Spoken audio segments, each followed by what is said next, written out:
Hello students, welcome back to the zoology diary channel. আজকে তোমাদের GSA পেপারে যে সেকেন্ড পেপারটা রয়েছে, তোমাদের দুটো পেপার রয়েছে অপশনাল হিসেবে, তোমরা যেটা খুশি নিতে পারো। মাইক্রোবায়োলজি নিতে পারো, আবার অ্যানিমেল বিহেভিয়ার অ্যান্ড ক্রোনোবায়োলজি রয়েছে, ওটাও নিতে পারো। আজকে আমি তোমাদের second major elective animal behaviour and ক্রোনোবায়োলজির সাজেশান দেবো। আমাদের ফার্স্ট ইউনিটে রয়েছে ইন্ট্রোডাকশন টু অ্যানিমেল বিহেভিয়ার। সেখানে বিভিন্ন সায়েন্টিস্টদের নাম রয়েছে। এতটাও গুরুত্বপূর্ণ নয় ওই ইউনিটটা, তাই আমি তোমাদেরকে ইউনিট 2, 3, 4, 5, 6, 7 এই ইউনিটগুলোর সাজেশন দেবো।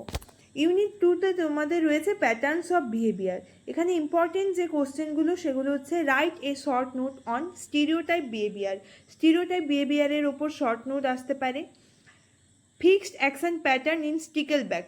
এই স্টিকেলব্যাক ফিশের যে ফিক্সড অ্যাকশন প্যাটার্ন, ফ্যাব কাকে বলে আসতে পারে, তার সঙ্গে এই প্রশ্নটাও তোমাদের আসতে পারে। রেড বেলির জন্য ও যে অ্যাগ্রেসিভ বিহেভিয়ার দেখায়, কোনো বস্তুকে ও মাছ ভেবে নেয় লাল রঙের কোনো বস্তু দেখলে, এটা কিন্তু খুব গুরুত্বপূর্ণ। এরপরে মোস্ট ইম্পর্টেন্ট প্রশ্ন তোমাদের রয়েছে, এটা classical conditioning with their experiment and application. এই প্রশ্নটার উত্তর হচ্ছে যেটা প্যাভলভ করেছিলেন কুকুরকে দিয়ে, সেটা হচ্ছে তোমাদের এই প্রশ্নটার উত্তর। Operant conditioning with their experiment and application, এটাও খুব ইম্পর্টেন্ট। এরপরে শর্ট নোট তোমাদের অনেকগুলো রয়েছে, তার মধ্যে থেকে ইমপ্রিন্টিং এবং সেন্সিটাইজেশন এই দুটো খুব ভালো করে পড়বে। বাদবাকি হ্যাবিচুয়েশন, ইগোসেন্ট্রিক বিহেভিয়ার এগুলোও দেখে রাখবে। এরপর চলে যাবো ইউনিট 3 সোশ্যাল বিহেভিয়ার। সেখানে তোমাদের ইম্পর্টেন্ট হচ্ছে সোশ্যাল অর্গানাইজেশন ইন টার্মাইটস। এই প্রশ্ন না পড়ে কেউ পরীক্ষা দিতে যাবে না। এই প্রশ্নটা তোমাদের পরীক্ষায় অতি অবশ্যই আসবে এবং এটা খুবই গুরুত্বপূর্ণ। Social organisation in termites. Kin selection কাকে বলে? হ্যামিল্টন রুল কি? এই রুলটা খুব ভালো করে দেখবে, হ্যামিল্টন রুল দেখবে। অল্ট্রুইজম, রেসিপ্রোকাল অল্ট্রুইজম, তাদের এক্সাম্পলগুলো। What is cooperative behaviour with example? হায়নার ক্ষেত্রে যে কোঅপারেটিভ বিহেভিয়ার দেখা যায় সেটাও খুব ভালো করে দেখবে। এরপরে briefly describe territorial behaviour in monkey, এই প্রশ্নটাও দেখবে। এছাড়া schooling in fish, flocking in birds এগুলোও আসতে পারে। সেক্সুয়াল বিহেভিয়ার ইউনিট 4-এ ইম্পর্টেন্ট প্রশ্ন কি? ইম্পর্টেন্ট প্রশ্ন হচ্ছে write a short note on courtship behaviour. Briefly describe courtship behaviour in peacock, ঠিক আছে, বা ইন্টারসেক্সুয়াল সিলেকশন হিসেবেও আসতে পারে। প্রশ্ন একটু ঘুরিয়ে দিতে পারে, প্রশ্নটা পড়ে ভালো করে বোঝার চেষ্টা করবে। হয়তো তোমরা পড়ে গেছো কোর্টশিপ বিহেভিয়ার ইন পিকক, কিন্তু পরীক্ষায় প্রশ্ন দিয়েছে ইন্টারসেক্সুয়াল সিলেকশন, দুটোর অ্যান্সার কিন্তু সেম হবে।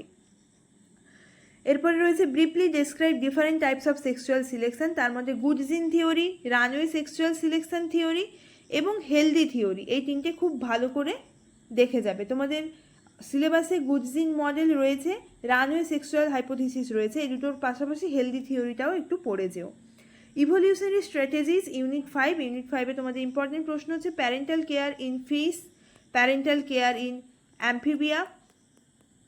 শর্ট নোট অন ইএসএস, এইটা খুব গুরুত্বপূর্ণ। হক ডাপ মডেল যেটা, সেটাই ইএসএস, এটা খুব ভালো করে তোমরা দেখে যাবে। Evolutionary stable strategies, evolutionary stable strategies, এটা খুব ভালো করে দেখে যাবে। এরপরে আমরা চলে যাবো ইউনিট 6-এ। ইউনিট 6-এ কী রয়েছে? Biological rhythm. সেখানে তোমাদের সার্কাডিয়ান রিদিম রয়েছে, বিভিন্ন রকমের রিদিম রয়েছে। এই যে biological clock with their significance, এটা খুব ভালো করে দেখবে। Write a short note on sleep wake cycle with their hormone regulation, খুব ভালো করে দেখে যাবে এই দুটো প্রশ্ন। কমিউনিকেশন, যেটা লাস্ট ইউনিট তোমাদের রয়েছে, সেখানে ফেরোমন কি? এটা কিন্তু 2 নম্বরের প্রশ্ন হিসেবে আসতে পারে, আবার এমনও দিতে পারে 5 নম্বরের প্রশ্নে হয়তো 2 নম্বর দিল ফেরোমন কি এবং briefly describe different types of pheromones with their function, এটা 3 নম্বরের। এইভাবে 5 নম্বরের প্রশ্ন কিন্তু আসতে পারে। Short note pheromone in insect, pheromone in big cat, এই দুটো খুব ভালো করে দেখবে। এখানে যে প্রশ্নগুলো ইম্পর্টেন্ট সেটা হচ্ছে grooming in monkey, bee dance language.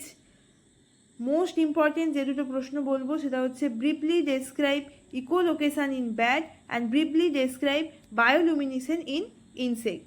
এই দুটো প্রশ্ন কিন্তু তোমাদের খুব গুরুত্বপূর্ণ, এই দুটো প্রশ্ন তোমরা খুব ভালো করে দেখে যাবে।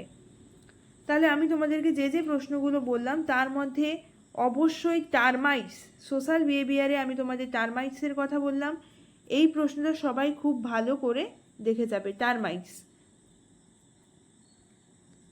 এবং এখানে classical conditioning, stickleback, classical conditioning long question হিসেবে আসতে পারে, ইএসএস আসতে পারে, ইন্টারসেক্সুয়াল সিলেকশন এবং শেষে যে 3টে কোশ্চেন বললাম, বি ডান্স ল্যাঙ্গুয়েজ, তার ওয়াগল ডান্স রয়েছে, তার রাউন্ড ডান্স রয়েছে, সেই দুটো ডান্স ভালো করে দেখবে।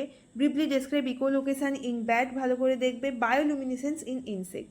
তাহলে যে যে প্রশ্নগুলো খুব গুরুত্বপূর্ণ সেগুলো আমি বললাম। বাদ বাকি সাজেশনটা তোমরা যদি পিডিএফ হিসেবে পেতে চাও তাহলে অবশ্যই কমেন্ট বক্সে জানিও। আমি এই পিডিএফটি তোমাদেরকে আমার টেলিগ্রাম চ্যানেলে দিয়ে দিব এবং ডেসক্রিপশান বক্সে আমার টেলিগ্রাম চ্যানেলের লিঙ্ক দিয়ে দিচ্ছি। সেখান থেকে তোমরা আমার টেলিগ্রাম চ্যানেলে জয়েন করে যাও। নিয়মিত নোটস এবং পিডিএফ সাজেশন পিডিএফ পেতে আমার টেলিগ্রাম চ্যানেলটিকে অবশ্যই জয়েন করে রেখো এবং এরকম বিভিন্ন ধরনের পড়ার রিলেটেড ভিডিও, সাজেশন ভিডিও পেতে হলে এই দ্য জুলজি ডায়েরি চ্যানেলকে অবশ্যই সাবস্ক্রাইব করে পাশে থেকো। ধন্যবাদ।